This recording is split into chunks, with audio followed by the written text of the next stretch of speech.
Hey, this is Pastor Kwame here. Welcome to the Grow Show. I'm always here to inspire, impact, and inform. So before we start it off, take a look at this short clip and I'll be back to introduce the topic for today.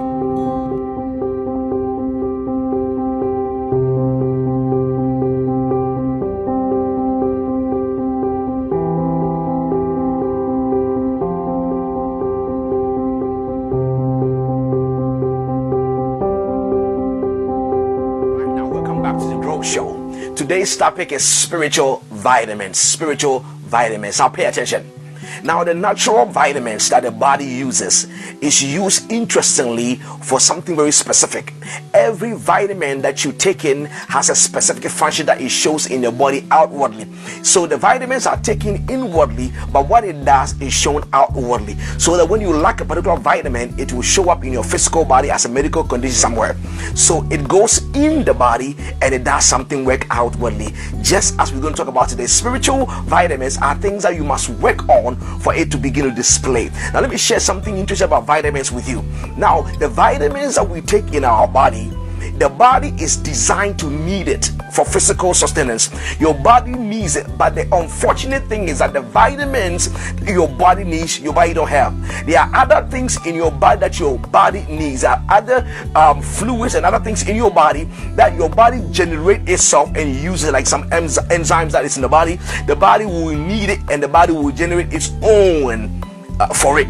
But when it comes to vitamins, the body needs it, but the body might not be able to generate its own. So there is a need for you to put in the vitamin. So in the same way, spiritually, there are certain things that your spirit being needs that it's not going to come from just because you have faith. It will require that you add to it. So today we're going to talk about the 7 vitamins that Apostle Peter says add to your faith this, add to your faith that. And these are, I call, spiritual vitamins that are essential for your spiritual expression. And so we're going to walk through them. But before we do that, I want to be right back to talk to you about the microphone parable, or the parable of the microphone. I'll be right back. All right, now listen to the parable of the microphone.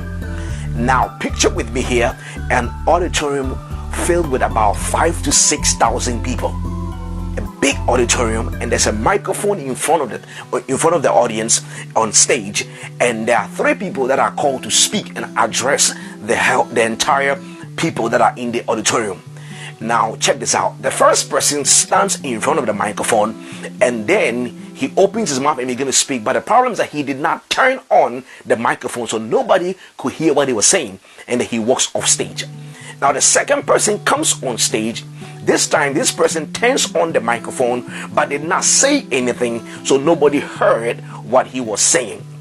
Now the last person comes on stage. This person did an excellent job. He turned on the microphone and he was speaking, but unfortunately the mic was away from his mouth, so we couldn't hear what the person was saying. Now listen to the interpretation of the parable.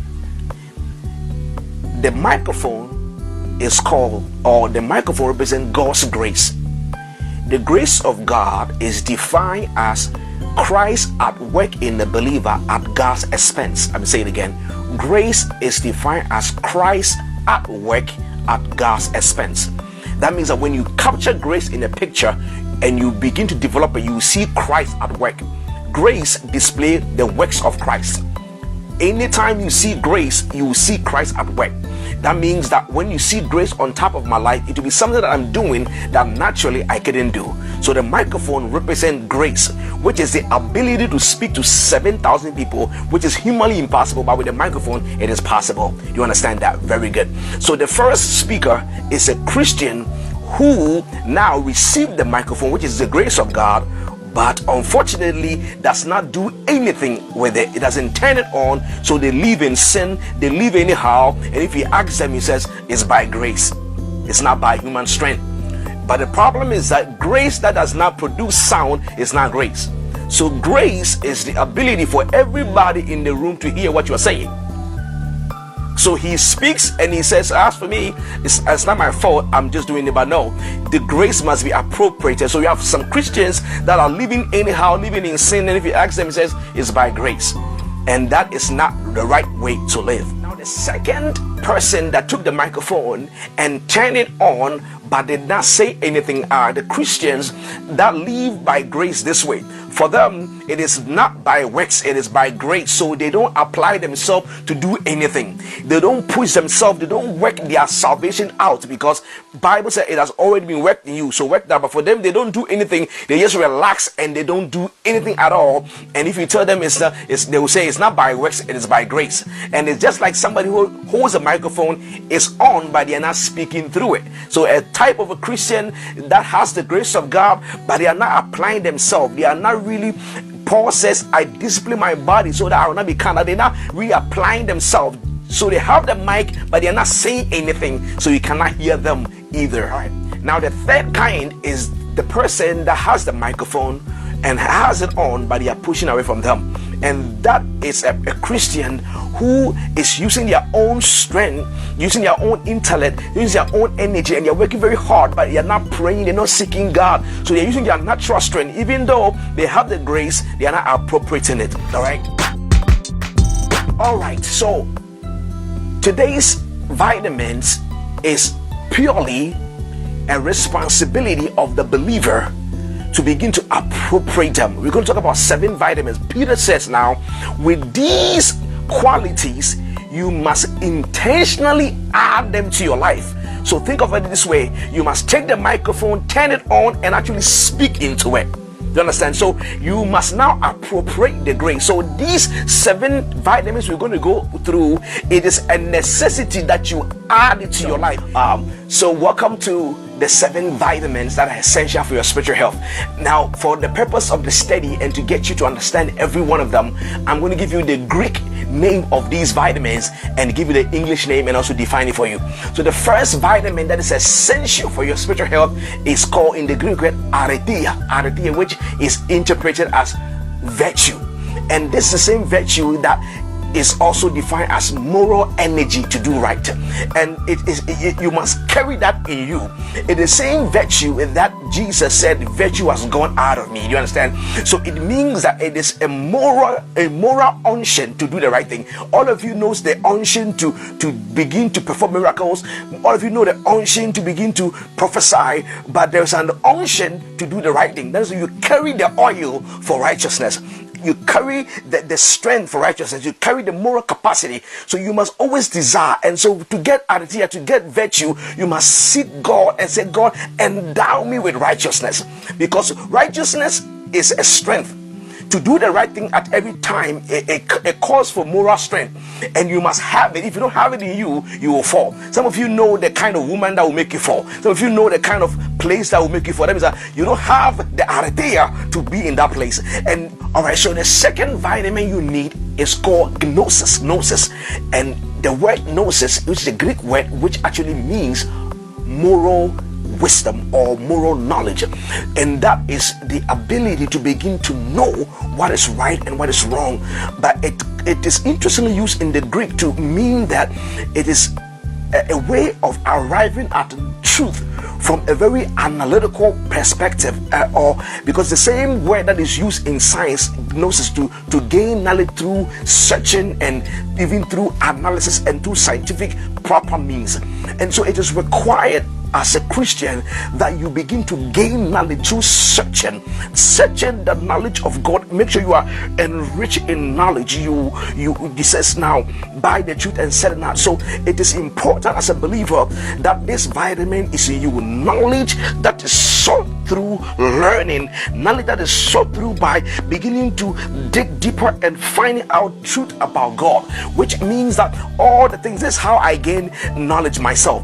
Every morning when I take the scripture and I read and I hear God speaking to Solomon, speaking to David, and I begin to see how God speaks, how God thinks, then I gain that. So the third vitamins, which is extremely essential for this generation, if you are a worship leader, if you're a pastor, if you stand in front of the church, if you're an usher, if you're a charismatic person, you got to buy this, a kratia, which is called the ability to control your passions, your sensual appetite, and also your desire.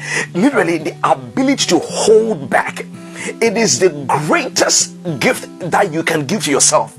to begin to invest in the ability to hold back. This is what Dr. Mensa Otabil said. He says that when he was practicing Ekrataya, he will fast for about 3 days, and the day, or he'll fast for a whole day, and the day he's going to break, his appetite for food will be so strong, but he will look at the food and he'll be so hungry, and he says, I am practicing. I want you to know that I have control over this food. So you must be able to kind of put yourself in a place where you can hold yourself back.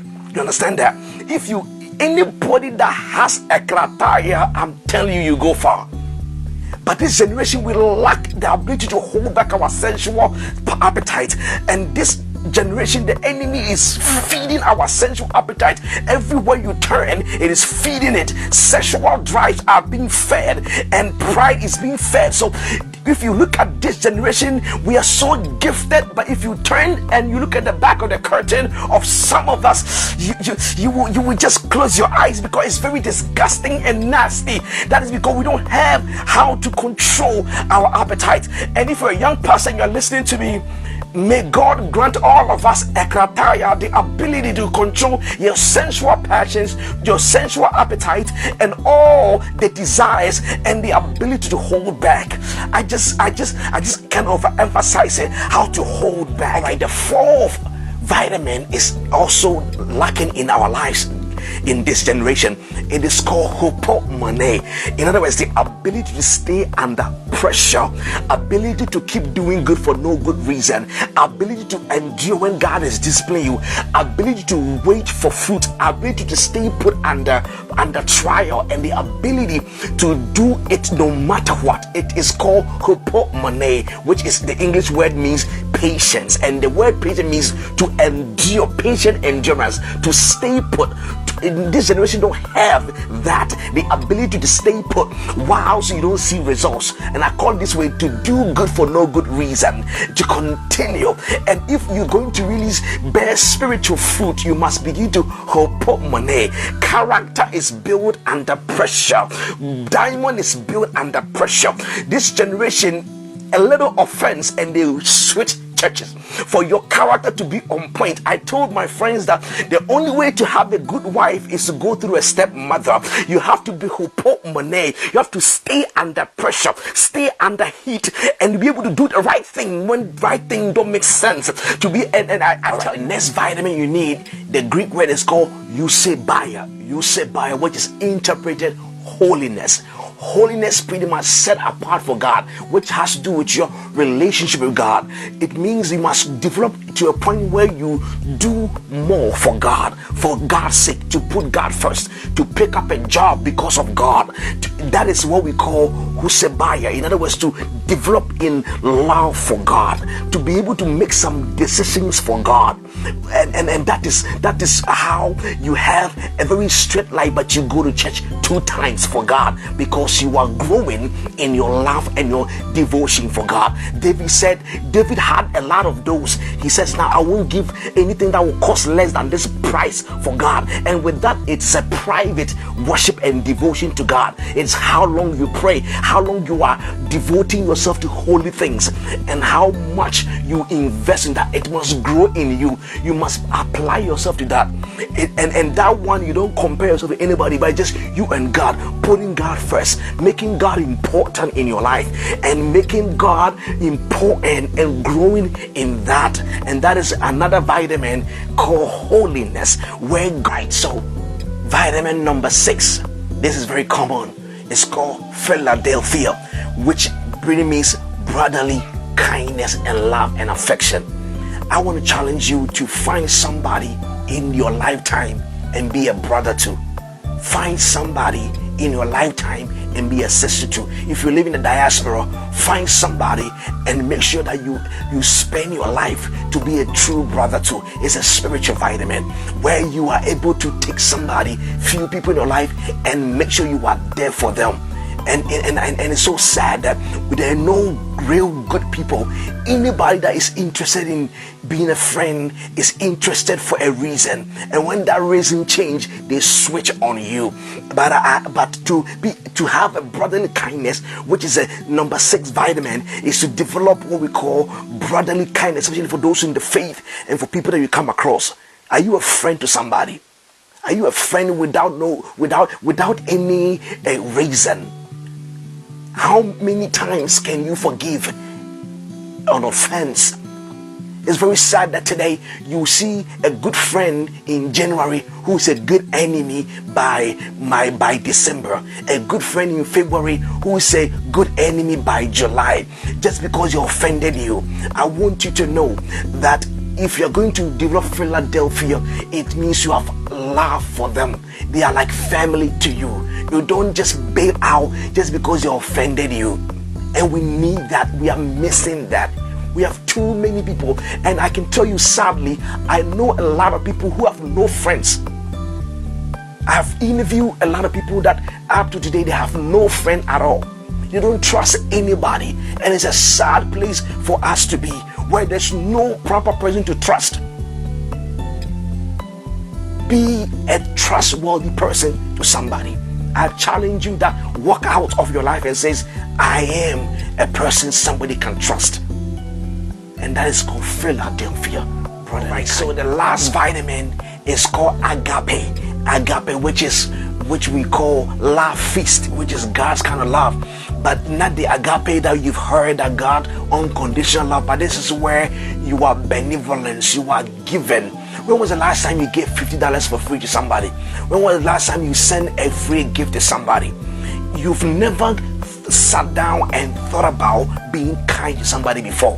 Bible says, David says that, is there anybody in somebody's house that I can be kind to? In Jonathan's house. So I want you to know that brotherly kindness, when you intentionally call your friends and say, you know what, I want to cook for you guys. I want to do something, not because you have a lot. No, not because you have that, but you want to show kindness. You want to think, and I want you to understand this, that if you have these things increasing in you, so play this over and over again and look at all these 7 vitamins and practice on gaining all of them, making it your lifestyle, and you will break out. Because spiritually, whatever we do affects God. And when God is affected in a positive way, you will see the hand of God in every area of your life. So I want to sign off by saying that develop these 7 characters and apply yourself to them. Do them, make it part of your daily life, weave it into your life, and you'll be a blessing to somebody.